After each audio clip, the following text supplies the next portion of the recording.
وسلامه عليه وعليهم أجمعين وإلى أرواح والدينا ومعلمين وذوي الحقوق علينا ولمن أحسن إلينا شيء لله لهم الفاتحة. أعوذ بالله من الشيطان الرجيم. بسم الله الرحمن الرحيم. الحمد لله رب العالمين الرحمن الرحيم مالك يوم الدين إياك نعبد وإياك نستعين اهدنا الصراط المستقيم صراط الذين أنعمت عليهم غير المغضوب عليهم ولا الضالين.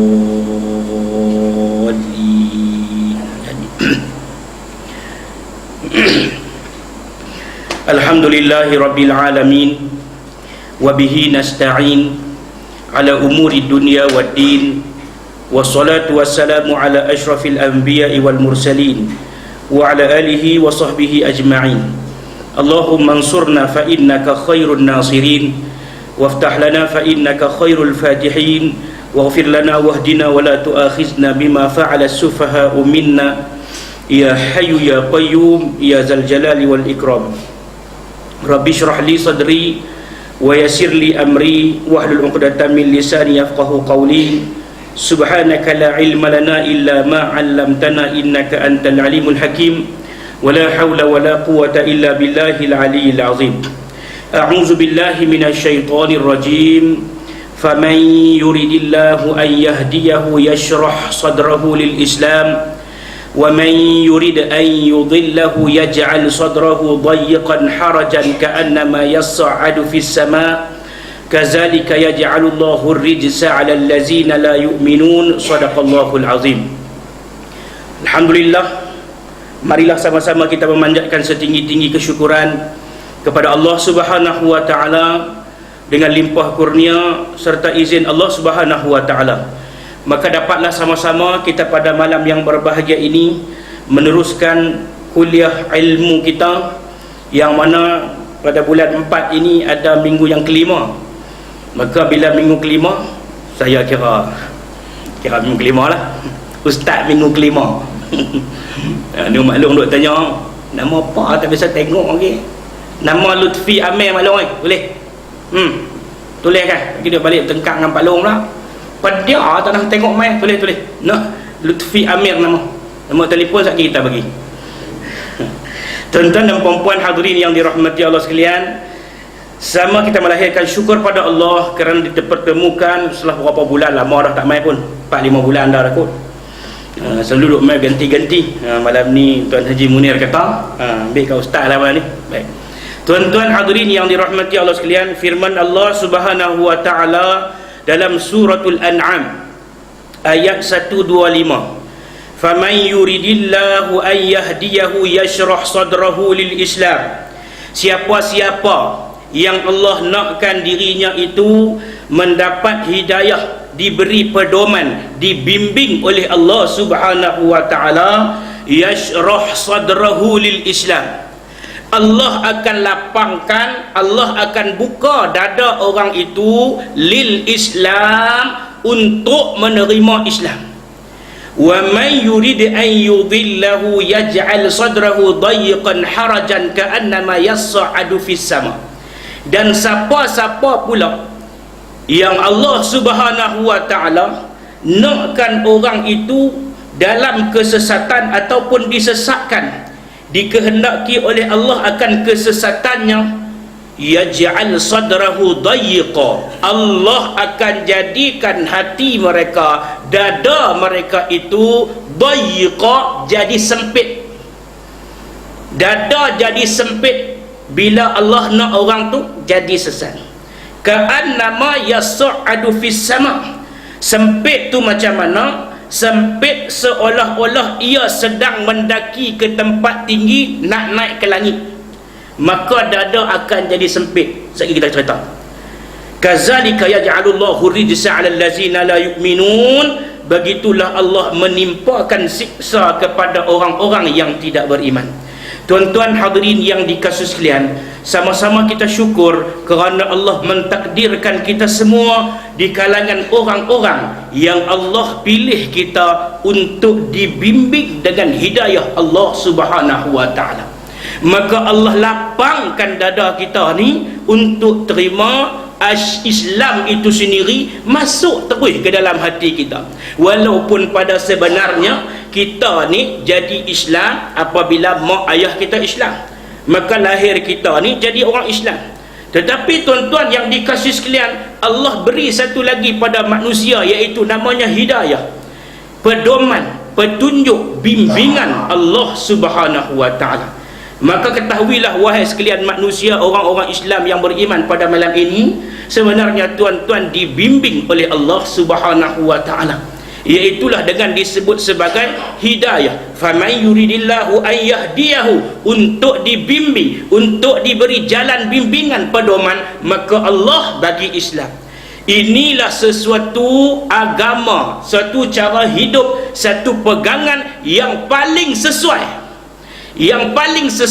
dan beruntunglah orang-orang yang dipilih oleh Allah Subhanahu wa ta'ala ini.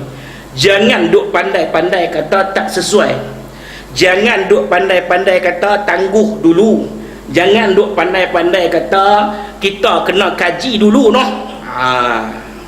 Kita kaji, kita nak jumpa kok mana? Sedangkan kita tu pun Allah jadi je kita tu.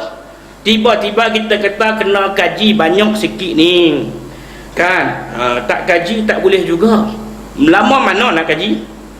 Hari ni tuan-tuan 30 hari bulan 4, esok start dah negara jiran kita tuan-tuan. Tuan-tuan pun faham lah, saya sebut itu sudah. Esok start dah. Hari ni 30 bulan 4, esok 1 bulan 5, cukup habis bulan 4, memang jalan dah tuan-tuan. Tiba-tiba kita kata kena kaji dulu ni, bahaya ni, sagi payah ni, sagi kita hubungan diplomatik dengan negara-negara lain tak boleh ni, sagi kita kena serang ni. Ni tuan-tuan, kita duk takut pada manusia lebih pada Allah Subhanahu wa ta'ala.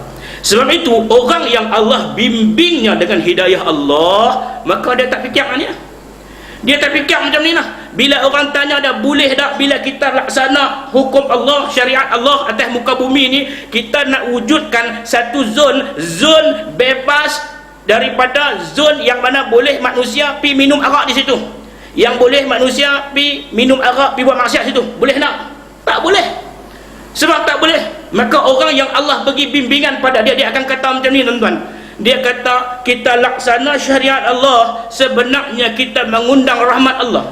Tetapi kenapa perlu ada satu zon bebas arak di situ? Tak boleh ada. Kalau nak minum di negeri mereka, lepas tu baru main. Minum kenyang-kenyang, bertung-tung, bergeleng-geleng, baru main.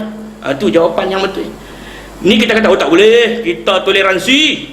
Oh tak boleh, kita ni tuan-tuan, kita hebat pada Allah ni.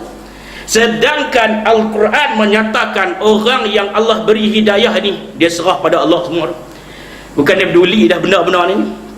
Ni tuan-tuan, benda yang mana apabila mendapat bimbingan Allah, kita bincang macam mana Allah membimbing kita dengan hidayah. Dan orang-orang yang Allah pilihkan mereka ini untuk sesat, macam mana Allah jadikan mereka itu dikehendaki Allah akan kesesatannya? Yaj'al sadrahu dayiqa, Allah sempitkan dada, dia tak nampak apa dah. Kita kata pasal Islam ini sesuai, Islam ini sejahtera, Islam ini memenuhi fitrah manusia. Maka dia kata apa tuan-tuan? Oh, dia kata jangan duk cari pasal lah, jangan duk cari pasal lah. Sagi nak minum ayak ketum, tangan tak ada. Tuan-tuan, orang buat main-main ya, orang buat lebih kurang. Ini tuan-tuan golongan yang Allah sempitkan dada mereka. Yaj'al sadrahu dayiqa, hati dada depa sempit. Hang habaq lah lagu mana pun, hang cerita lah lagu mana pun, hang bagilah kajian setara mana pun, hang buat main lah kerja setara mana pun, tuan-tuan yang dikasih Islam, tetap dia lawan, tetap lawan tuan-tuan. Pasal apa? Yaj'al sadrahu dayiqa, hati depa sempit. Orang suruh ngaji tak mau. Ngaji ya, patut padatnya. Bila orang suruh baca takbiratul ihram tak tahuan. Bila orang suruh lafaz mahyang pun duk usalli fardu subhi lagi. Tu pun jangan. Usalli fardu subhi. Fardu tu dalam bahasa Melayu. Kalau Arab dia kena sebut fardo. Tu pun orang kita duk keliru lagi. tu pun jangan. Ni tuan-tuan hadirin yang dikasihi sekalian, makanya tuan-tuan, kita disyukur kerana Allah pilih kita lapang dada. Kalaulah Allah jadikan kita ni sempit dada, orang cakap kebenaran, orang cakap tentang agama yang terbaik, orang cakap dengan hidayah Allah, orang cakap tentang siratal mustaqim, orang cakap tentang bimbingan Allah dari dunia sampai kecemerlangannya sampai akhirat, maka orang yang dada sempit ini yaj'al sadrahu dayiqa ka'annama yas'adu fis sama', seperti mana dia naik tempat tinggi nak mendaki, naik ke langit. Pasal apa Allah kata dada sempit? Tuan-tuan pernah mendaki gunung tak? Pernah tak tuan-tuan? Tak kata apa-apa. Maklum pernah tak maklum? Maklum. Pernah mendaki gunung tak? Tak ada ustaz paling tinggi pun Bukit Besar tu lah. Tu paling tinggi. Dia pun tak ada bukit, lalu ke bawah.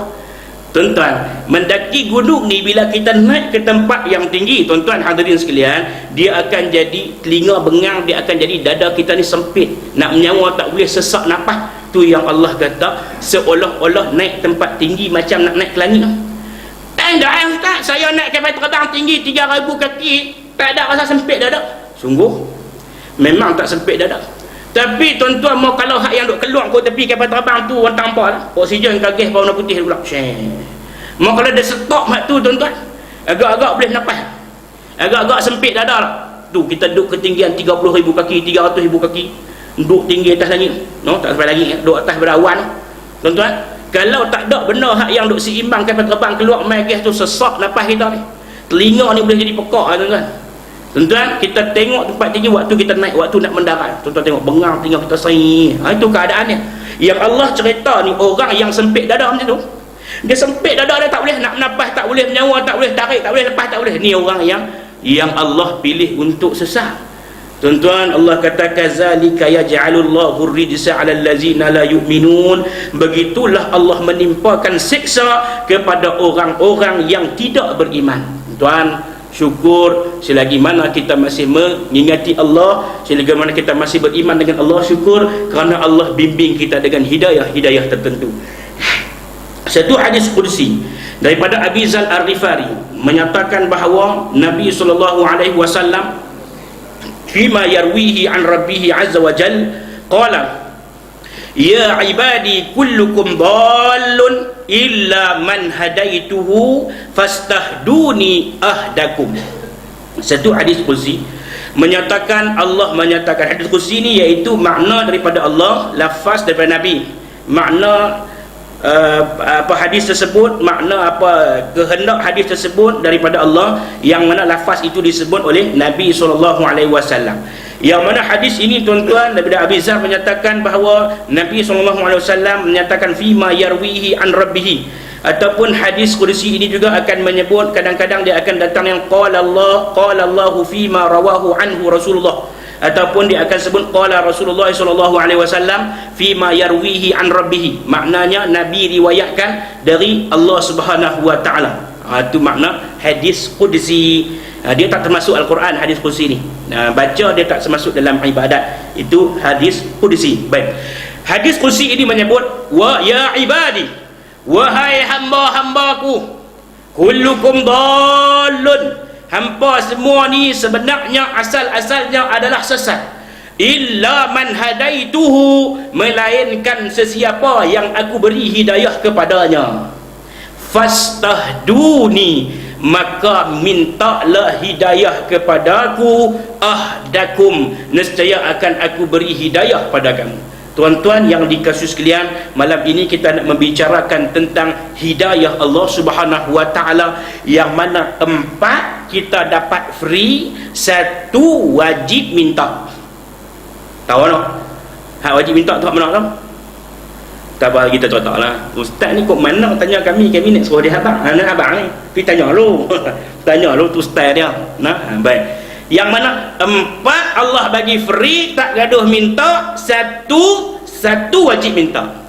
Yang mana disebut oleh Dr. Wahbah Az-Zuhaili, menyatakan bahawa hidayah ialah cahaya petunjuk Allah daripada kufur kepada beriman. Allah Subhanahu wa taala berkuasa memberi hidayah kepada sesiapa yang dikehendakinya, bukan kita. Sebab itu tuan-tuan, kalau tuan-tuan duduk dalam bidang dakwah, tuan-tuan jangan kecewa Bila kita bercakap kepada orang tentang kebaikan, orang tak mau ikut, tu bukan kuasa kita. Yang Allah tanya kita, kita buat atau tak buat. No, kita buat atau tak buat. Saya duduk dalam penjara pokok Sena 5 tahun. Dakwah 5 tahun, 2 orang saja balik tak mai dah. 2 orang saja balik tak mai dah. Maksudnya macam mana? Orang yang macam ni lebih kurang lah, bukan semua. Dia balik, selepas 3 bulan dia akan mai balik. Kita tak ada keluar ni, dia mai balik dah. Faham tu? Dia balik 3 bulan, dia mai balik. Pasal apa? Dia balik main duduk kat masjid ni. Tok Bilal buat masuk kasut dalam masjid. Pasal apa? Takut dia rembah kasut. Dia pun tengok, dia kecewa, dia sedih. Dia kata, Tok Bilal ni dia buat aku lebih kurang. Esok curi motor Tok Bilal, tak ada 3 bulan masuk balik. Tu cerita dia. Cerita dia tak pergi ke mana, dia pusing kat tu lah. Tuan-tuan, 2,000 orang duk ada, 5 tahun punya dakwah, 2 sahaja nak balik mai salam cium tangan ustaz ni. Dan memang tak mai dah. Dan memang saya tak jumpa dah. Adapun hak yang duk kerja di surau ni tuan-tuan, duk kerja di surau ni, kita ada surau dalam tu, duk semayang dalam surau ni. Allahu Akbar, kita sampai tu ambil susun kasut kaki kasut ustaz. Sagi ustaz turun puh kasut. Longkang-longkang ni cuci balik. Kalau kata longkang tu cermin, boleh suluh muka tuan-tuan. Punya bagus, duduk di surau ni. Jadi orang kerja surau. Balik tak ada 3 bulan, mai balik tuan-tuan. Ni cerita dah. Maknanya kita tak boleh rasa kecewa ataupun kita rasa meluat aku. Jangan.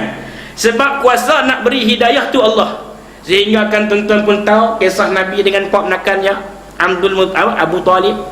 Sampai nak mati pun Rasulullah kata kepada Abu Talib, dia kata, ya ammi qul asyhadu an la ilaha illallah wa anni Muhammadar Rasulullah. Suruh ponakan dia ucap, tapi sampai kesudah tuan-tuan tak ucap. Patutnya dah kan, patutnya dah dia duk pelindung Nabi, duk jaga Nabi, patut dia Islam. Tapi itu kuasa Allah. Innaka la tahdi man ahbabta walakinnallaha yahdi man yasha.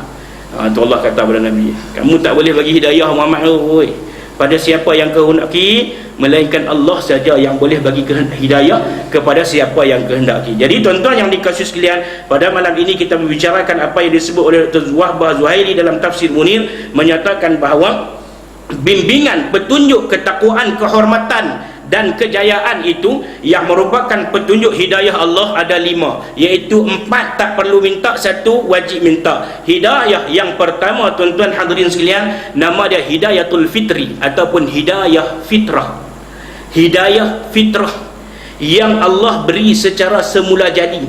Tak perlu siapa ajak, tak perlu siapa pi tunjuk, tak perlu siapa pi duk pi duk pesoh. Dia jadi kediri, bukan kediri dia jadi tu, Allah dah beri dah hidayah itu secara pertama. Nama dia hidayatul fitrah, yang mana hidayah ini ialah ilham secara fitrah, diberikan secara fitrah kepada kanak-kanak semenjak ia lahir lagi. Contohnya, kanak-kanak akan menjerit ataupun akan menangis apabila berhajat kepada sesuatu. Anak kita keluar tu tuan-tuan, dia jegir mata tu, siapa ajak dia jegir mata? Saya ingat saya ada 7 beradik yang hidup, yang mati 3 orang. Kalau nak ikut tu 10. Tiap-tiap orang tu setiap kali lahir saya akan tengok mereka. Tuan-tuan yang dikasihi sekalian, anak-anak dulu-dulu ni waktu dilahirkan, kadang-kadang 4 hari 3 hari tak buka mata lagi kan, keluar-keluar main balik dari rumah duk mata tak angkat. Buka dalam lampu ni pun dulu pelita minyak apa panggil tu, minyak gas. Pelita minyak gas, hidung berlubang ni, hidung ni taik apa panggil, jelaga taik minyak tu masuk dalam hidung, asap tu. Tuan-tuan, budak-budak tu ni dia mula-mula lahir tu dia tak gigit mata, dia nak buka. Budak-budak lah ni tuan-tuan, beranak tu kita sambut tu, pegang-pegang dia jegir mata tung. Habis saya, hak ni pak aku, ada janggut. Dia duk fikir macam-macam, dia tengok kali ni. Siapa ajak dia? Saya tanya, siapa ajak? Ada mak dia ajak. Kan ayah hang mai jegir mata, cerit. Tak ada. Kemudian dia bunyi kuek, sama dah. Sama ada baby tu India ke, Cina ke, Melayu ke, dia bunyi sama dah. Suara tu bunyi sama. Orang perempuan saya tanya, pasal apa kak lepas beranak, kata sakit. Dia kata rindu hak tu ustaz. Bila dia besar mai dia tak bunyi macam tu dah. Tapi kalau kecil-kecil dia punya kuai ada teriak tu. Ya. Pak Long mu sama dia tak, bukan saya. Pak Long mu sama dia tak. Hujan-hujan tak ada kerja apa. Ni tuan-tuan yang dirahmati Allah sekalian. Baik. Buka mata, siapa ajak dia? Tak ada siapa ajak. Dia menangis, siapa ajak dia? Tak ada. Dia menangis minta susu, dia menangis lampin basah, dia menangis tak selesa kembung perut. Siapa ajak dia? Dan tangisan itu berbeza tuan-tuan. Siapa yang tahu? Maklum kita. Tanya kita, kompom tak tahu. Kan? Bunyi kuat, ambil botol mat. Kan? Orang lelaki dia kira tu, dia tak tahu budak tekan perut ke, berak ke, apa lagi? Pampers basah ke. Ada juga yang tahu. Tapi tangisan tu ibu-ibu tahu. Saya tanya maklum dalam kuliah-kuliah muslimat ni. Saya macam mana maklum boleh tahu? Saya anak 3 orang dah, saya tak tahu. Saya tahu lah juga kalau dah besar, dah masa kecil saya tak tahu ni pasal apa. Yang tahu mungkin kemung perut tahu. Lapak susu tu saya tak tahu. Kemung perut ataupun dia berak, yang tu tahu lah sebab bau. Macam mana maklum dia? Oh, dia kata ustaz, ni duduk dalam perut kami ni, kami tahulah. Ni duduk dengan kami, makan hak kami makan, hak tu dia makan, tahulah apa nak jadi. Tuan-tuan hadirin yang dikasihi sekalian, ini satu kelebihan yang Allah bagi pada ibu, tak bagi pada ayah-ayah. Sebab apa? Ayah-ayah ni biasalah, kadang-kadang anak teriak tengah malam nak susu, dia jaga maklum nak abang ni. Walaupun dia bunyi kuat. Kan? Anak teriak kuat, dia lagi kuat dia bunyi. Dia nak habaq kat bini dia, aku letih kerja, hang lah mangkit. Yang bini jaga anak sehari dah, duduk dalam pentang lah, dia jaga anak, telinga dia ni memang lintah. Telinga orang lelaki-lelaki ni, dia dengar kalau anak teriak tengah malam, memang dia dengar. Dia tak dengar bila maklum dia tak dengar. Dia tak dengar bila maklum pesan beli macam-macam, tu tak dengar. Dia duduk atas motor dah, abang hang beli gula kocok, beli gula toyu, kicap toyu gula apa garam apa semua. Kalau habang tu memang telinga tak dengar. Tambah pula duit dia lagi tak dengar. Sebab tu maklum nak pesan barang, tulis bagi besar-besar sikit. Kalau bagi duit lagi baik, lagi memang telinga dengar balik. Tu nak bang, nak baik. Ni cerita anak-anak ni. Siapa yang ajak ni? Allah bagi begitu saja, dia lapang, dia menangis. Mana ada perkataan lain, dia menangis. Tapi kita manusia boleh tahu, ini nama dia ilham fitrah, iaitu Allah bagi secara percuma saja. Tak ada perlu mak dia kata, okey, hang buka mulut, hang teriak, hang jegil matang, tak ada. Dia jadi begitu saja sebab Allah yang bagi, namanya hidayatul fitri ataupun hidayah fitrah. Tu yang pertama. Yang kedua, tuan-tuan hadirin sekalian, nama dia hidayatul hawasi ataupun hidayah hawas, iaitu hidayah panca indera. Iaitulah menyempurnakan hidayah pertama yang dimiliki oleh manusia dan haiwan, iaitu hidayah tentang panca indera ni, mata, mulut, telinga, hidung, telinga. Yang kita ada deria, mata kita melihat, hidung kita bau, mulut kita dapat rasa dengan lidah, telinga kita dengar. Ini panca indera yang Allah beri kepada kita ni, nama dia hidayatul hawas. Masuk sesuatu dalam hidung kita busuk, kita tahu benda tu busuk, benda tu kotor. Betul? Ada juga benda busuk tak kotor, belacan. Kita makan, kalau kotor kita tak makan kan? Busuk kita makan juga. Tu pun jangan cakap orang putih. Belacan belasah juga. Ini tuan-tuan yang dikasihi sekalian, nama dia hidayatul hawas, yang mana pada peringkat kelahiran awal manusia lambat pada lembu. Lembu lebih cepat pada manusia. Betul? Tuan-tuan bisa tengok lembu beranak? Bisa tengok tak? Takkan tak bisa apa. Kalau tuan-tuan orang bandar memang tak bisa tengok lah. Saya orang kampung Kuala Nerang. Kalau lembu beranak ni jadi pesta. Lembu beranak ni jadi pesta. Pasal apa? Tak biasa tengok. Tengok lembu tu duk anak beranak panggil. Mari lembu beranak ni. Lembu beranak bakak mai tu. Lembu beranak. Dia kata. Lembu ni tuan-tuan, yang kata walaupun dia ada otak tak ada akal, manusia ada otak ada akal, waktu dia nak bersalin, nak beranak ni tuan-tuan, dia akan bengkokkan kaki dia hampir dekat dengan tanah. Maknanya punggungnya akan terletak hampir ni, contoh tanah, ni permukaan tanah, maka dia akan hampir dekat ni, lebih kurang dalam sekaki atau 2 kaki. Dia tak berdiri buat tak tahu tu. Nak beranak ni. Tak. Dia akan turunkan punggung dia tu sampai dekat-dekat dengan tanah. Tu nak kata yang kata lembu tadi tuan-tuan, bukan macam manusia. Manusia duduk dalam bilik ayam beranak macam tai kerah, duduk balik gitu ya. Ni hak duk ada law ni. Manusia yang kata ada akal tadi ni, Allah bagi akal ni, beranak dalam tandai, tarik, cabut, lempak, buang, masuk dalam longkang daripada tingkat 13 turun bawah. Ni tuan manusia. Lembu ni waktu nak beranak, dia akan turun ke bawah dan anak dia akan jatuh pelan gitu ya. Kemudian tuan-tuan, yang kata binatang ini lebih cepat pada manusia, lebih kurang 10-15 minit, tak sampai setengah jam, anak lembu ini akan bangun, akan cegir mata dia, akan bunyi wak wak wak wak, akan lari keliling. Haiwan lebih cepat pada manusia. Ni nak tanya soalan ni agak-agak pasal apa?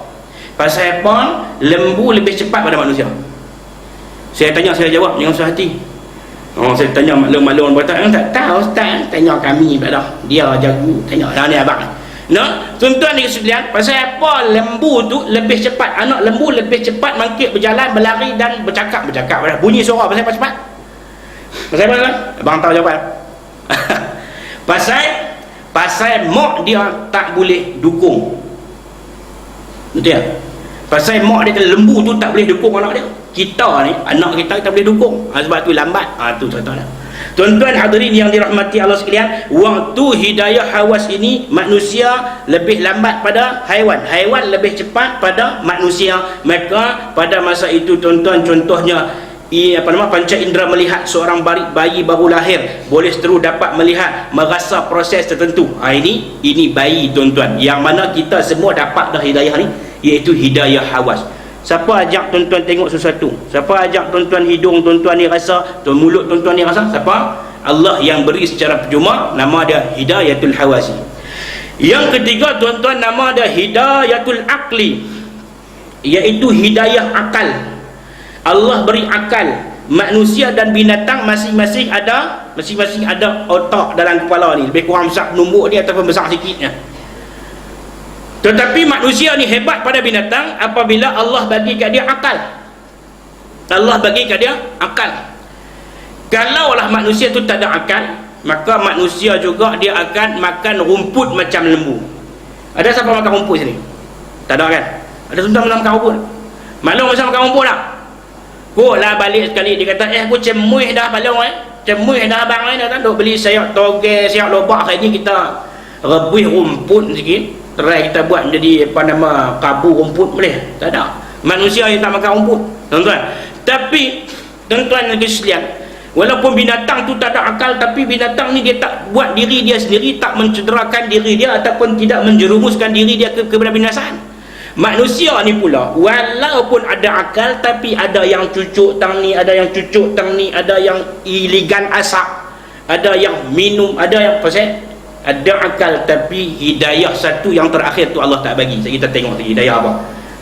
Jadi akal fikiran manusia ini sempurna dari dua hidayah tadi daripada haiwan. Yang kata manusia tadi hebat pada haiwan, manusia juga dapat hidayah fitrah, haiwan juga dapat yang tu, dan haiwan juga dapat hidayah panca indera, manusia juga dapat yang tu. Tetapi yang ketiga ni manusia dapat, iaitu hidayah akal, yang mana menjadikan manusia itu lebih mulia daripada binatang tadi, pasal ada akal. Bila ada akal, Allah bagi hidayah akal pada manusia, letakkanlah fikiran itu pada tempat yang sewajarnya. Itu yang ketiga. Yang keempat, sebelum masuk yang keempat tuan-tuan, manusia yang berakal ni selalu perlu meletakkan sesuatu tindakan itu pada pemikirannya yang betul, bukan main ikut nafsu sahaja. Yang menjadi persoalan pada hari ini tuan-tuan, manusia ni ada akal, tetapi akal apabila berfikir melebihi pada syariat, yang keempat masuk syariat agama. Sebelum melebihi pada syariat, maka dia fikir, aku hidup di dunia ni sekali saja, maka bila hidup di dunia ni sekali saja, takkan aku nak biarkan kehidupan berlalu begitu saja tanpa aku menikmati keindahan dunia ini. Sedangkan dunia ini semua segala-galanya aku nak buat, aku nak jadi, boleh tuan-tuan. Sebab itu tuan-tuan, manusia ni walaupun dia ada akal, tapi dua hidayah lagi belum lengkap tuan-tuan. Dua hidayah lagi tak lengkap pada manusia ni, dia boleh buat tindakan yang bodoh, tindakan yang bukan berbentuk kemanusiaan, tuan-tuan. Yang mana Nabi telah menyebut dalam hadis, la yashrabanna nasun min ummati al-khamra yusammunaha bighairi ismuha yu'zafu ala ru'usihim bil ma'azif wal mughanniyat yakhsifullahu bihimul ard wa yaj'alu minhumul qiradata wal khanazir. Ini manusia tak ada akal semua ni.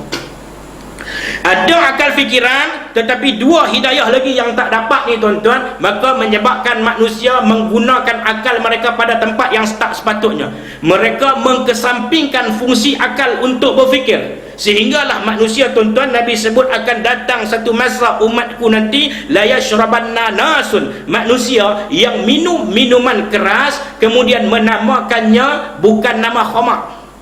Minum minuman yang mabuk, tapi dia kata bukan mabuk. Ini bukan minuman mabuk ni. Hak ni ubat sakit perut. Hak ni ubat cacing. Hak ni ubat sakit pinggang. Hak ni ubat si mana? Ni tuan-tuan, tunjuk bila. Bila tengok ni. Kok jitra dah. Kok ni lah, kok taman kita ni ada. Maklum tak nampak, tak apa, tak nampak tu. Ni bukan yang tepu ni. Ada gambar hilang. Hak ni ketum. Nama baru dia Cakoroy. Cakoroy ni dia campur dengan Coca-Cola, dia campur dengan apa nama lagi? Panadol. Nama Cakoroy, sedap lebih pada hak asal. Hak asal kata pahit-pahit sikit. Saya tak tahu. Tak pernah masuk setitik pun lagi, tak tahu rasa macam mana. Tapi dia kata yang baru ni Cakoroy ni lebih sedap pada hak lama ni. Ni yang dia kata manusia minum minuman macam ni, khamar ni, dan menyatakan ia bukan khamar. Kita pun tak kata khamar, kita kata ektan. Kita tak kata khamar. Tapi tuan minum yang ni mabuk pening melelong. Tuan minum ni bukan sangat kipas je pusing. Sekali shilling pusing ni. Dia kata aku tak takut, aku tak mabuk. Tak mabuk tiba. Sehari 3 bungkus tuan-tuan ni. Saya cerita ni off record sikit. Hari ni dekat di mana? Tokek ketum meninggal. Hari ni. Tadi petang. Majlis cukup.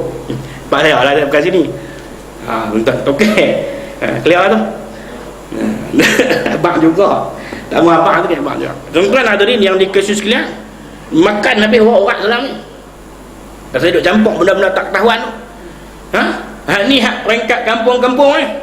Hak peringkat kampung-kampung yang minum benda ni, dia kata ni bukan khamar. Khamar ni, tuan-tuan, bila sebut khamar, perkataan bahasa Arab yang bermaksud tudung. Tudung apa? Bukan tudung pala hak malung pakai tu. Khamar ni maksudnya tudung akal fikiran. Sebab tu yang masuk kategori khamar ini ialah jenis cecair, jenis gas, jenis ketui, jenis asap, semua masuk. Sebab tu dia sebut khamar. Dia tak sebut asir. Kalau nak ikutnya perahan air anggur tadi yang diperam tadi, dicincang-cincang, dilenyek-lenyek, diperam, kemudian diperah, keluar mai air, yang tu jadi arak. Yang tu bahasa Arab sebut asir ataupun perahan. Dia tak sebut khamar. Khamar ni kategori yang ni termasuklah yang jenis hisap, yang jenis hidu, yang jenis cecair, yang jenis ketui, yang jenis telan. Termasuk ecstasy, termasuk pil kuda, pil kera, pil beruk, pil apa, semua ni masuk sekali. Geng tu. Kullu muskarin khamrun wa kullu khamrin haram. Setiap yang memabukkan itu khamar, dan khamar itu hukumnya haram. Kullu muskarin khamrun wa kullu khamrin haram. Tu dah jelas dah. Kita kata yang ketom kami buat sendiri. Buat sendiri. Hak buat sendiri dulu lain, tuan-tuan. Orang tua-tua dulu ni 3 lai rebus, lepas tu minum, nak buat wihu apa nama, entah saya tak tahu, tak nak minum. Ni tuan-tuan, tu kalau 3 lai ni dia bercampur dengan apa-apa benda semua ni, tuan-tuan. Kok mana yang kata tak haram? Sehari kena cari 3 bungkus. Tak boleh 3 bungkus dia mengamuklah rumah, tuan-tuan. Ni hak duk ada lah ni. Tu yang kata manusia tadi, bila ada akal, tak ada syariat, tak ada hidayah yang tak akhir kita sebut tadi ni, maka tuan-tuan, ini akal tidak digunakan. Ni yang pertama. Yang kedua, tuan-tuan, ni tuan bisa tengok tak apa terang, tak apalah, TV kecil terang tu lah, tengok lah. Yang ni nama dia Jolly Shandy. Jolly Shandy ni, tuan-tuan, dia main dalam bentuk ayak tin dan botol. Tak apa ustaz Jolly Shandy ni dia main pula di bawah tu, perasa dia lychee, golden kiwi, watermelon. Watermelon kan? Lemon silap. Lemon.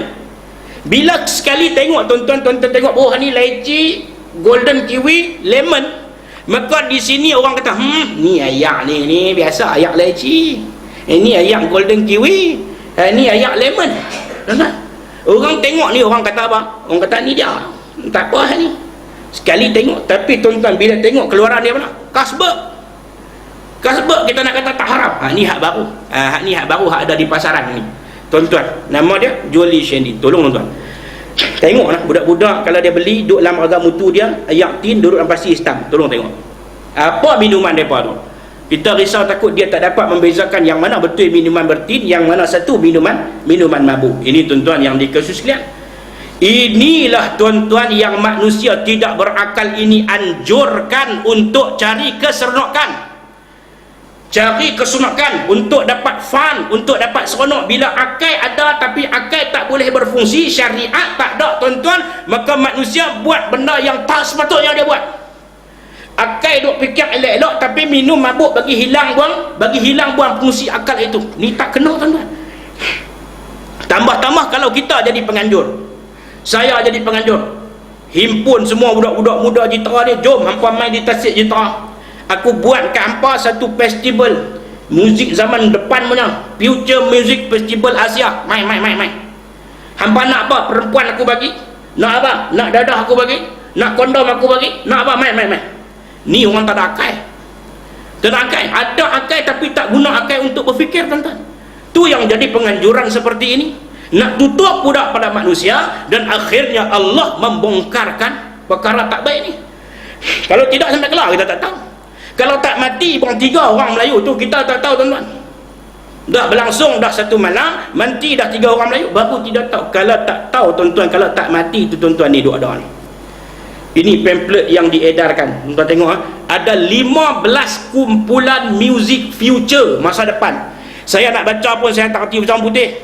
Pergi baca bila Macklemore, Chase and Status, Naughty Boy, ATB, Knife Party. Tak kerti nak baca lah. Ni tuan-tuan, ada 15 kumpulan yang bawa muzik tak tahu kok mana. Ni yang Nabi sebut dalam hadis ini, yu'zafu ala ru'usihim bil ma'azifi wal mughanniyat.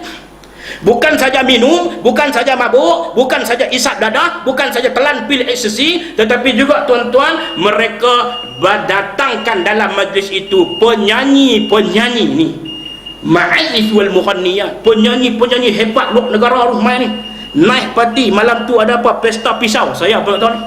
Naik parti ni bawa kedama. Tuan-tuan, kalau tak berlaku, Allah tak bongkarkan program mungkar ini tuan-tuan, orang tak tahu. Dalam masa yang sama kita sedang diuji mula-mula mai sejuk. Dah sedap sejuk. Sejuk di Cuping tu. Tempat paling panas di Semenanjung pun sejuk Cuping tu. Pasal apa? Pasal tak tahulah keadaan situasi bumi pada hari ini. Saya bertanya dengan satu orang ahli falak, dia kata pasal apa jadi sejuk? Kita pernah jadi sejuk sebelum ni. Sejuk ni tuan-tuan, dia kata angin monsun barat daya datang, kemudian angin tenggara datang, tidak bertembung.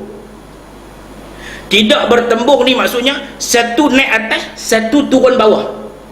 Bila satu naik atas, satu turun bawah, mereka tidak bertemu. Apa tujuan mereka bertemu? Tujuan mereka bertemu, angin monsun barat daya dengan angin tenggara apabila bertembung, dia akan jadi pembenihan awan. Dia akan jadi kerah. Tetapi satu naik ke atas, satu turun ke bawah, tu yang kita sejuk pada masa tu. Bila mereka ini tidak bertembung, maka tak berlaku pembenihan awan. Tu yang kita panas pula lepas tu, tak ada hujan. Kan kering habis kita satu ni. Kan bomba kan sampai berapa ratus, berapa ribu dia punya panggilan kebakaran. Depan rumah saya pun jadi tuan-tuan. Terbakar, telefon jiran kita, ada terbakar. Tak apa, panggil bomba. Telefon, bomba kata relax lu, tengok lu. Dia pun banyak tempat lagi nak pergi. Main-main tengok dia main duduk diri. Main-main berdiri terpadam. Hebat bomba ni. Pakai lima apa lah. Tuan-tuan. Nah, jadi panas. Selepas jadi panas tu pula main jurubu. Bila main jurubu ni sampai orang kata apa? Sampai line internet tu pun tak boleh nak akses, tak boleh nak ni, tak boleh nak menerawang pergi. Pasal apa? Jerubu tu tersekat. Tu Allah bagi ujian je. Duk tak duk 2-3 hari, kapal terbang pulang. Tak tahu, hilang ke, jatuh ke, tenggelam ke, tersangkut di antara 3 negara ke, tak tahu. Tu rasa tersangkut di 3 negara. Kalau tak percaya ni boleh tengok dengan teropong tu. Ini pun masalah juga ni, masalah akidah ni. Ini tuan-tuan, nah? Kita tak tahu dalam masa ujian itu masjid-masjid diarahkan sembahyang hajat. Tu imam suruh baca Yasin, sembahyang hajat. Semua masjid bagi arahan. Dalam masa yang sama, satu program mengundang kemurkaan Allah berlaku, tuan-tuan. 3 malam nak anjur tiket 360. Perempuan hak pi pakai spek mata kan. Perempuan hak pi pakai spek mata, bukan spek mata di sini, spek mata di sini. Perempuan hak masuk tu. Kalau tuan-tuan tengok dia punya interview tu, hak perempuan pi tu ada Mongolia, ada Rusia, ada apa semua yang main tu pakai spek mata. Kan ada mata di sini. Tu hak masuk dalam tu. Hak jantan suruh kira lah, baju tak pakai, bukan seluar pendek, pakai seluar apa tu. Hak 3 suku tu. Memang 3 suku semua pun. Berlaku dalam negara kita yang kita isytihar pada dunia, kita negara Islam. Tuan-tuan, kenapa boleh berlaku seperti ini? Oh, kita nak layan kehendak orang. Oh, kita dapat kemajuan. Oh, hotel-hotel kita ni ada orang booking banyak. Oh, secara tak langsung kita promosi negara kita. Oh, secara tak langsung orang-orang menegak di tempat kita ni dapat pendapatan. Jangan kita tengok pada negatif saja, tengok pada positif. Ha, ni kacau. Depa ambil dadah mati itu bukan salah kita, salah depa. Kita bukan suruh ambil pun depa ambil. Ha, jawab gitu je noh. Ini tuan-tuan hadirin yang dirahmati Allah sekalian, suasana yang berlaku dalam keadaan kita bersedih, dalam keadaan kita ditimpa malapetaka. Kenapa ini boleh berlaku? Sepatutnya kita kena dekat dengan Allah. Dalam masa yang sama kita panggil juga Habib tolong mai doa. Dan Habib pun dia ya hanana doa. Kita juga menganjur juga program maksiat, tuan-tuan. Ha, tu macam mana tu? Ini maknanya yang dikatakan dalam hadis ini, menyatakan bahawa mereka wakmai penyanyi-penyanyi luar negara, yang mana Allah kata, yang mana Nabi kata, hadis ini menjelaskan bahawa wa yaj'alu minhumul qiradata wal khanazir. Golongan-golongan macam ini Allah boleh mengubah wajah mereka menjadi kera dan babi. Ada tak tuan-tuan tengok jadi kera ke jadi babi seorang? Tak ada kan? Tetapi pengarang menyatakan bahawa walaupun tidak diubah wajah mereka kepada kera dan babi, tetapi memadai perangai mereka sudah menyerupai kera dan babi. Tuan-tuan bisa tengok kera tak? Kalau tuan-tuan tak bisa tengok kera, tuan-tuan pergi Pulau Pinang ada taman kera itu. Tuan-tuan pergi masuk tengok. Tuan-tuan bawa makanan, dia mai, dia ranggut ikut suka lah. Lepas tu dia duduk kat atas pokok, dia nampak kita, dia duduk angkat tangan. Hey wale wale, hey wale wale. Ha tu. Ha tu yang berlaku dalam FMFA tu, tuan-tuan. Ni yang kata muzik masa depan. Muzik masa depan ni, tuan-tuan, future music ni, tuan-tuan. Tuan-tuan kalau dengar sakit dada. Ni sakit dada, tuan-tuan. Telinga juga sakit.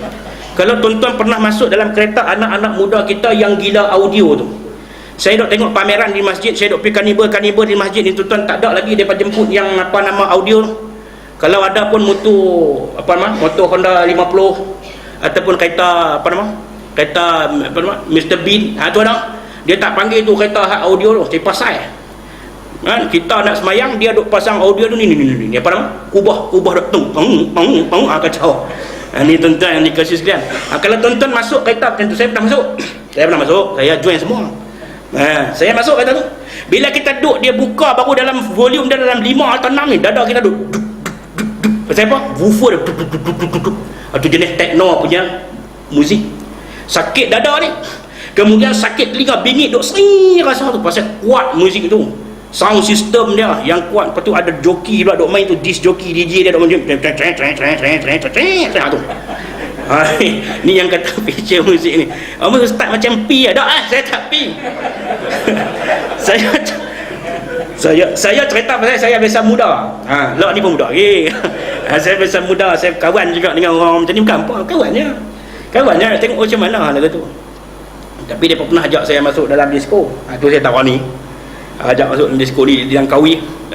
Main Ustaz, kali lah tak apa. Tengok syaitan ajak daripada kita, kawan kita nak tarik dia tarik kita dulu. Jom Ustaz, jom kali lah. Kita pun tak apalah, apa masuk dulu. Jom Pilah sakit pergi bilik ayak terus belah tu ni tuan-tuan. Dah dekat satu pantai. Duduk di luar pun dengar tu.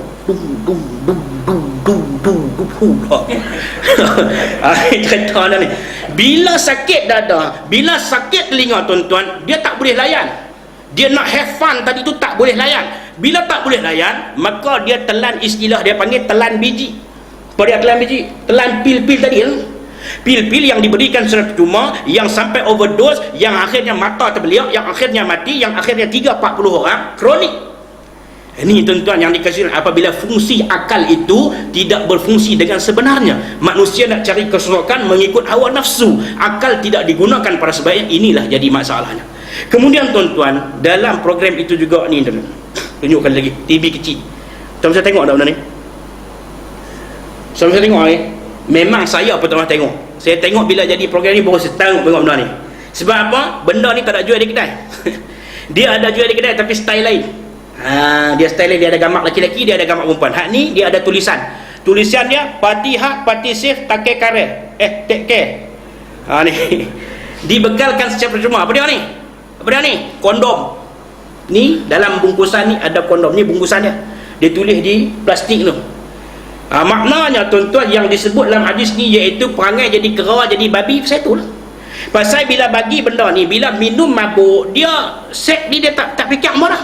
Dia tak ada malu dah. Sebab tupi hak awal tadi pakai spek mata. Pasal bila dah kena mabuk, kena pening, hampa dalam tu pun hampa boleh buat kerjaan. Yang disebut wal khanazir, perangai macam babi.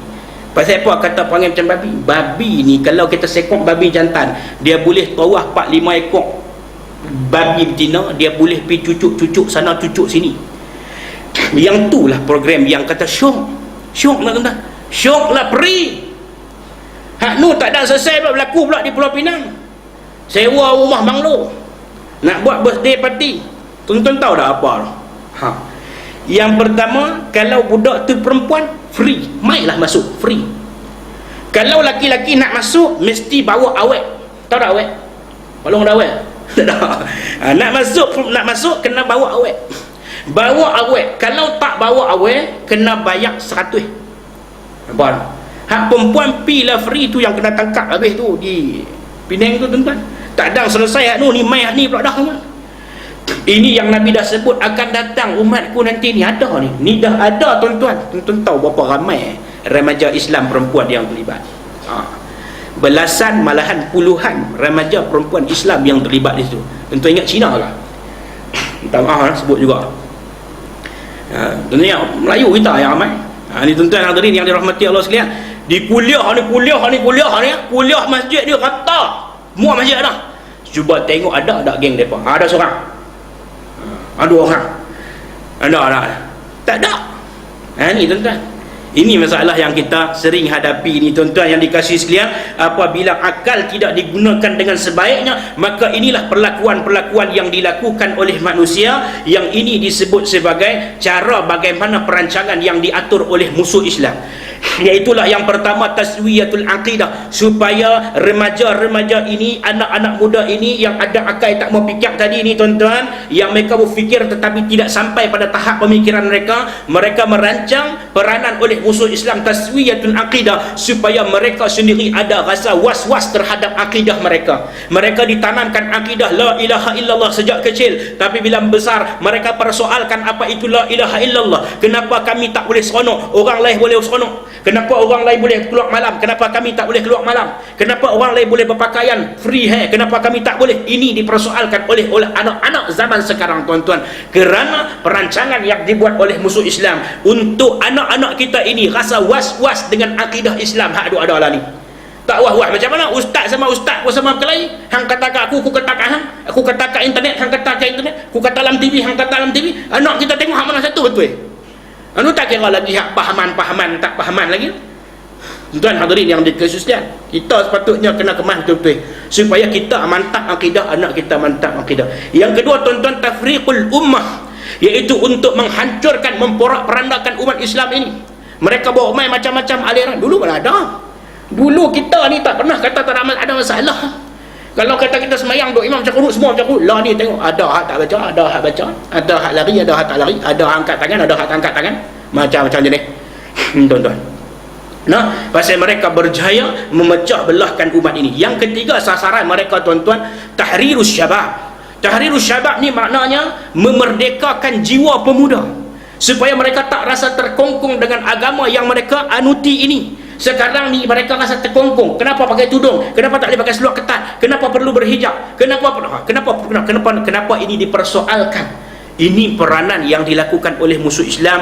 Tujuan mereka antakuna ummatal Islam la silata billah, supaya umat Islam ini tiada pertalian dengan Allah Subhanahu wa taala. Perancangan mereka disebut sebagai al-ghazwul fikri, iaitulah perang pemikiran. Tujuan pertama tuan-tuan, ifsadul akhlak, runtuhkan akhlak. Akal ada budak-budak ni, tapi cuba tengok akhlak mereka. Kita dulu nak lalu depan orang tua-tua ni, siap buat turun sayap ni, song bawah, baru lalu. Minta lalu nah, lah ada. Dia tak peduli pun. Pak menakan mai di rumah, dia ada kerja apa? Tak tanya Pak Long mai bila? Kerja duk kengau. Tuan tengok anak-anak menakan kita. Kita pergi rumah kot nak mai salam, cium tangan tak ada duk. Tu kerja dia kan. Heran tu. Ni yang dikatakan meruntuhkan akhlak, ifsadul akhlak. Tuan-tuan boleh tengok hari ni. Ni kita main nak main kali tengok dia tu. Dia tu empat kat dengan kita. Penuh geng-geng depa, ada duk merempit, ada duk menyanyi, ada duk macam-macam. Tuan-tuan, dekat dengan kita ada.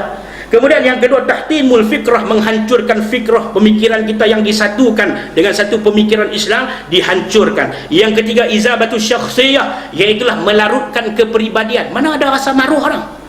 Budak-budak kita hak Melayu ni tuan-tuan, masuk dalam kebun kelapa sawit tu, depa boleh buat projek atas mutu tuan-tuan. Ni budak-budak ni dia akan peduli, dia tak kira. Malahan depa rasa apa? Rasa kuno ataupun rasa kolot kalau tak pernah buat kerja. Tapi bukan kampung kita, tempat lain lah. Kalau rasa kuno, rasa kolot, tak pernah buat kerja macam ni tuan-tuan. Dan yang keempat, target mereka ar-riddah, iaitulah keluar pada Islam. Supaya orang-orang Islam, anak orang Islam ni keluar pada Islam, walaupun tak masuk agama mereka, tapi syarat dia keluar pada agama Islam, dia sudah berjaya. Sebab tujuan semua sekali al-wala'u lil kafirin, memberi pengiktirafan kepada orang-orang kafir. Ini dinamakan tuan-tuan al-ghazwul fikri. Apabila akal dikesampingkan, manusia memikirkan keseronokan, mengikut hawa nafsu mereka, maka inilah yang terjadi pada dunia pada hari ini. Tuan-tuan hadirin yang dirahmati Allah sekalian. Seterusnya tuan-tuan, hidayah yang keempat. Selepas hidayah akal, hidayah yang keempat yang Allah bagi pada manusia, nama dia hidayatuddin. Hidayatuddin ialah hidayah dalam agama. Hidayah dapat agama. Tuan-tuan jadi orang Islam, anak orang Islam tuan-tuan, dilahirkan kepada orang Islam. Tuan-tuan dapat hidayah, nama dia hidayah agama. Tuan-tuan pegang teguh dengan hidayah ni. Beza kita dengan orang yang lain, beza kita dengan orang-orang yang lain sebab kita dapat hidayah agama, iaitu agama Islam. Tak ada dah sini ni, tak ada dah apa nama ragu-ragu lah ni. Memang betul-betul dah Allah sebut jelas, inna dina indallahil Islam, agama di sisi Allah ialah Islam. Maka orang yang dapat bimbingan Allah, empat ni Allah beri, iaitu daripada hidayah empat tadi, yang keempat ni tuan-tuan hidayah agama. Maka bila letak agama di hadapan, falyakun mutadayyinan, jadi orang yang beragama, selamat kita dunia akhirat. Tetapi kalau agama itu kita cuma ambil suku-suku, kita ambil hak kita nak guna aja, hak tak kita nak guna kita ikut suka kita, hak ni kita kata tak perlu, ini tak perlu, tak. Semua perlu tuan-tuan. Jadi kena ambil semua tu yang ada terkandung dalam agama kita. Macam mana nak ambil ni? Majlis ilmu, tak ada cara lain. Kok kita kata duduk saja-saja. Saya tanya pada seorang ulama, bagaimana tuan guru boleh mendapat ilmu sampai setinggi ini? Saya kata, adakah dengan membaca satu muka surat dapat 4 muka surat? Dia gelak bila saya tanya macam tu. Dia kata, anak nak beritahu Tuan Syekh, anak baca satu hari 100 muka surat dan faham. Kita ada.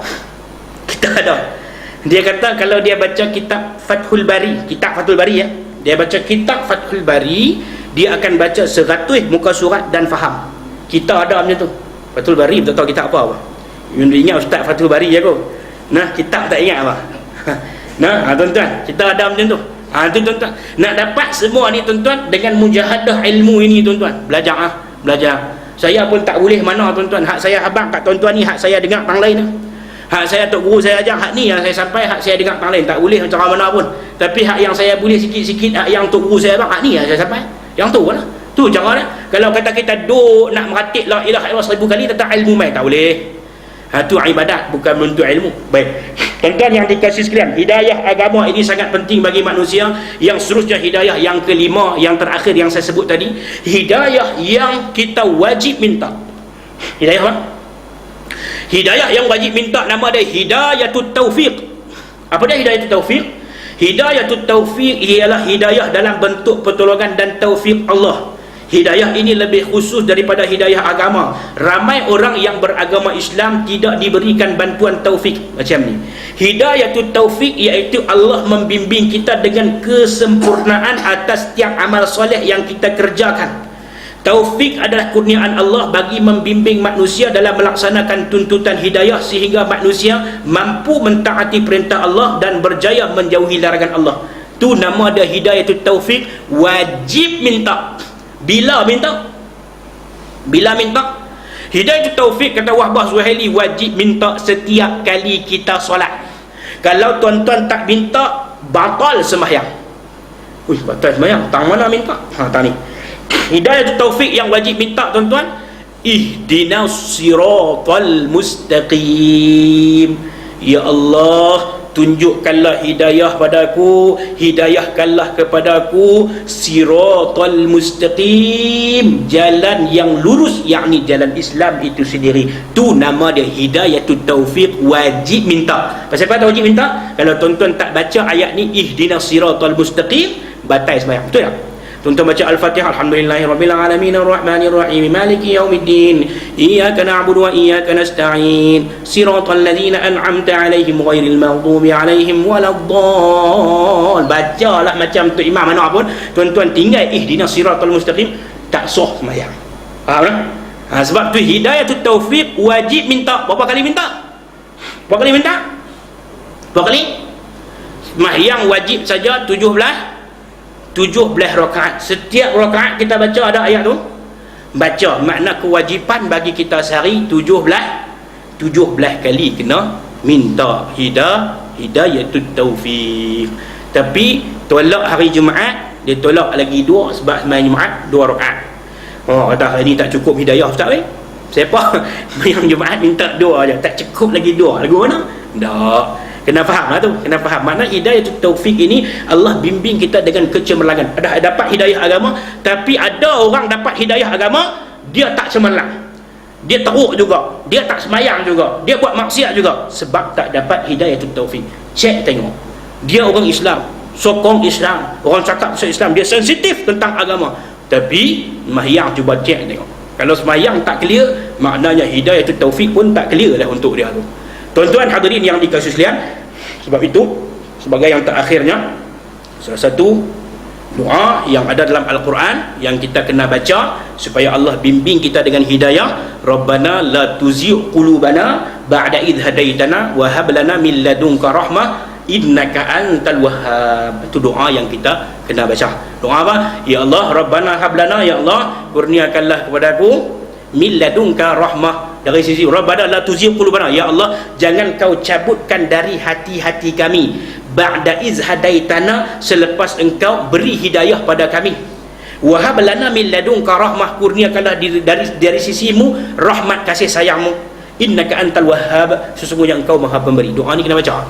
Selain dah kita minta dalam sembahyang, kita juga doa lepas sembahyang, Rabbana la tuzigh qulubana ba'da idh hadaitana wa hab lana min ladunka rahmah innaka antal wahhab. Hafal semua doa ni tak?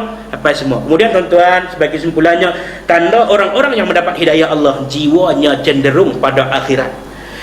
Kalau hidup kita ni duduk dunia semata-mata tu, tolong cek balik. Bukan tak boleh cari dunia, tetapi dunia tadi menyebabkan kita cenderung kepada akhirat. Wal akhiratu khairu wa abqa. Akhirat itu lebih kekal dan lebih baik pada kita. Menjauhi tipu daya keduniaan, bersiap sedia menghadapi kematian. Siap sedia ni maknanya tunai perintah Allah. Bukan siap sedia ni kain kapan ada, duit ada wah bantai 1000. Dah, tu bukan siap sedia tu. Tu tunggu hak buat orang lah. Siap sedia ni makna hak Allah suruh kita buat ni, kita buat takwa tu, kena jalankan. Tu maksudnya bersiap sedia menghadapi kematian. Kemudian manusia perlu berusaha mendapatkannya, misalnya dengan cara beriman pada Allah Subhanahu Wa Taala untuk dapat hidayah Allah. Tanda-tanda orang yang sesat antaranya menolak apabila diajak berfikir tentang kebesaran Allah. Kita cerita kita kata kita hebat, kita boleh berfikir dengan hebatnya sehingga kan fikiran kita menyebabkan kita tolak hadis. Hebat kita manusia. Hebat sebab dia boleh tolak hadis, sebab dia hebat, fikiran dia lebih baik pada hadis. Kalau hebat tuan-tuan, keluar pergi di luar tu, ambil masa 2 minit sudah pukul 11 pagi, tuan-tuan langut tengok atas, tuan-tuan tengok matahari tanpa pakai spek mata hitam. Boleh tak? 2 minit lah. Bukan 20 minit, 2 minit langut tengok matahari pukul 11 pagi. Hebat tak mana kita, tuan-tuan. Tak ada apa pun, jegir mata ni tuan-tuan, jegir mata ni pun Tuhan bagi lah. Tiba-tiba kita mangkit pagi-pagi, celek mata tak boleh tutup. Pi Yawata dia kata kenapa balong tu, pi pasar kita nak beli ikan, dia kata pasal apa balong tu mata dia tu, mata tak boleh kejit. Tuan-tuan, hebat sangat dah kita. Ni tuan-tuan. Nah, baik, menolak apabila diajak berfikir tentang kebesaran Allah. Tuan-tuan, tarik nafas, tak boleh lepas. Genggam jari tak boleh buka. Jenuh nak makan nasi di mana. Nak cedok kuah tom yam pun tak boleh.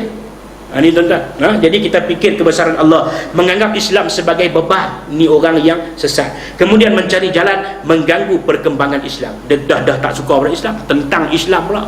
Ni tuan-tuan. Jadi mudah-mudahan kita semua mendapat hidayah taufik dari Allah Subhanahu wa taala. Dengan wajib kita meminta hidayah ini, dan saya doakan pada diri saya seluruhnya tuan-tuan dan puan-puan sekalian, kita mendapat rahmat Allah, kasih sayang Allah Subhanahu wa taala, agar dipertemukan kita insya-Allah dalam syurga Allah Subhanahu wa taala yang semua orang bercita-cita nak pergi ke sana insya-Allah. Yang baik dia Allah, kurang baik kelemahan diri saya sendiri, mohon kemaafan. Sekian, wabillahi taufiq wal hidayah. Wassalamualaikum warahmatullahi wabarakatuh. Bismillahirrahmanirrahim. Alhamdulillahirabbil alamin wa bihi nasta'in wa salatu wassalamu ala asyrafil anbiya'i wal mursalin wa ala alihi wa sahbihi ajma'in. Allahumma ashrah bil Qur'anil azim sudurana wa yassir bihi umurana wa azim bihi ujurana wa hasin bihi akhlaqana wa wasi' bihi arzaqana wa nawwir bihi qulubana qubur abaina wa ummahatina wa ajdarina wa lijaddatina wa limashayikhina wa qubur al muslimina wal muslimat bi rahmatika ya arhamar rahimin. Rabbana la tuzigh qulubana ba'da idh hadaytana wa hab lana min ladunka rahmah innaka antal wahhab. Rabbana hab lana min أزواجنا وذرياتنا قرة أعين واجعلنا للمتقين إماما. ربنا أتنا في الدنيا حسنة وفي الآخرة حسنة وقنا عذاب النار. وصلى الله على سيدنا محمد وعلى آله وصحبه وسلم والحمد لله رب العالمين.